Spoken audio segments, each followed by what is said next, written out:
दोस्तों 1600 साल पुराना बिहार का गौरव, भारत का गौरव, पूरे विश्व का गौरव नालंदा विश्वविद्यालय एक बार फिर से जीवंत हो चुका है।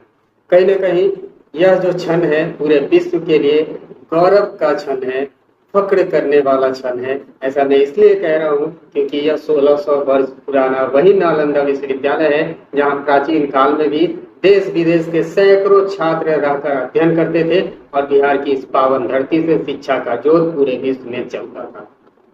तो आइए आज के इस वीडियो में हम बात करेंगे नालंदा विश्वविद्यालय के संबंध में। उससे पहले जान लीजिए मैं वेद प्रकाश और आप देख रहे हैं BNI news.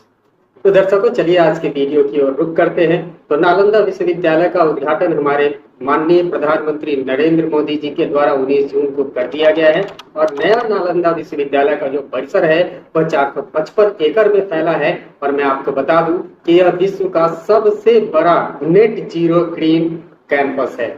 Net zero green campus कहने का अर्थ यह है कि एक वैसा परिसर जिसके अंदर शून्य कार्बन उत्सर्जन होता हो, अर्थात एक ऐसा कैंपस, एक ऐसा परिसर जहां पे किसी प्रकार का कोई भी नुकसानदेह केमिकल वहां से बाहर ना जाता हो। तो निश्चित तौर पर यह बहुत ही फख्र की बात है कि हमारा जो 455 एकड़ का नया नालंदा विश्वविद्यालय का परिसर है उसमें बहुत सारी ऐसी खूबियां हैं जिससे कि देश ही नहीं विदेश के छात्र भी लाभान्वित होंगे और एक बार फिर से बिहार से ही शिक्षा का अलग संपूर्ण विश्व में जगेगा। तो दोस्तों इस नए नालंदा विश्वविद्यालय के परिसर को 1749 करोड़ रुपए की लागत से तैयार किया गया है, जिसमें 21 संरचनाओं को तैयार किया गया है। यहाँ के कमरे कुछ ऐसी तकनीकों का प्रयोग कर बनाया गया है कि वहाँ रहने वाले छात्रों को गर्मियों में सर्दी का और सर्दियों में गर्मी का अनुभव मिल पाएगा। ऐसा इसलिए संभव है क्योंकि वहाँ जो तकनीक का उपयोग किया गया है वह तकनीक है सभ्य वाष्पीकरणीय तकनीक। अब हम बात करते हैं कि आखिर 455 एकड़ में फैले इस परिसर में क्या कुछ होगा। तो जैसा मैंने सबसे पहले आपको बताया कि यहाँ कुल 221 संरचनाओं को तैयार किया गया है, वो एक बात है। दूसरी महत्वपूर्ण बात यह है कि इस परिसर के अंदर एशिया महादेश का सबसे बड़ा पुस्तकालय बनकर तैयार होगा, जिसकी निर्माण की प्रक्रिया जारी है, वह निर्माणधीन है।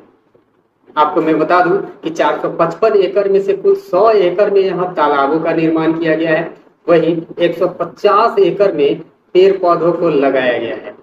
यदि हम वर्तमान की बात करें तो वर्तमान में यहाँ कुल 17 देशों के 400 छात्र अध्ययन कर रहे हैं। फिलहाल PG और PhD के लिए यहाँ पे 7 विषयों में पढ़ाई होती है, जबकि 2 और विषयों को जल्द ही जोड़ा जाएगा। यदि हम सर्टिफिकेट और डिप्लोमा कोर्सेज की बात करें तो 10 विषयों की पढ़ाई कराई जाती है।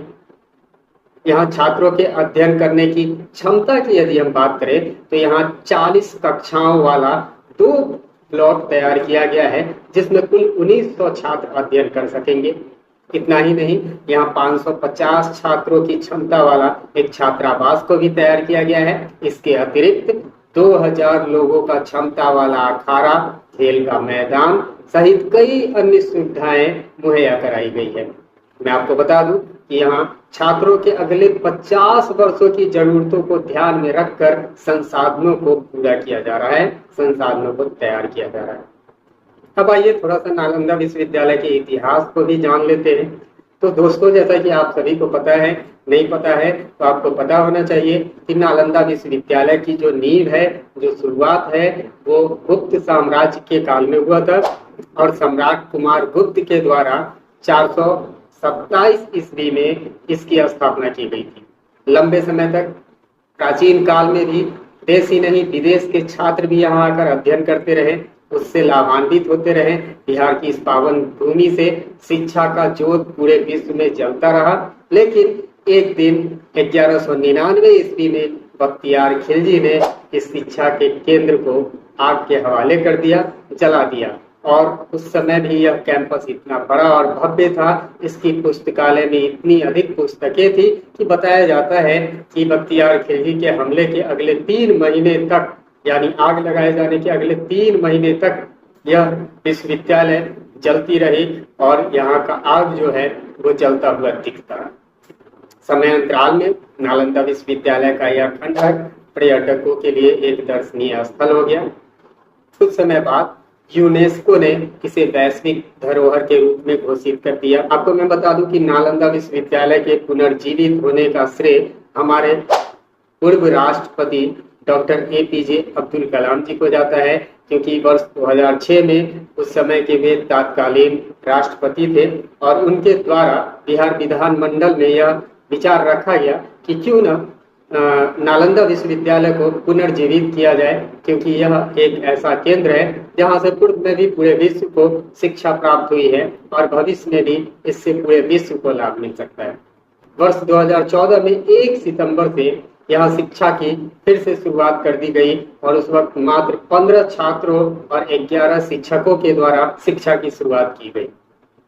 देखते ही देखते समय बीतता गया और वर्ष 2024 आते आते हमारा नालंदा विश्वविद्यालय का 455 एकड़ में फैला विशाल परिसर बनकर तैयार हो गया।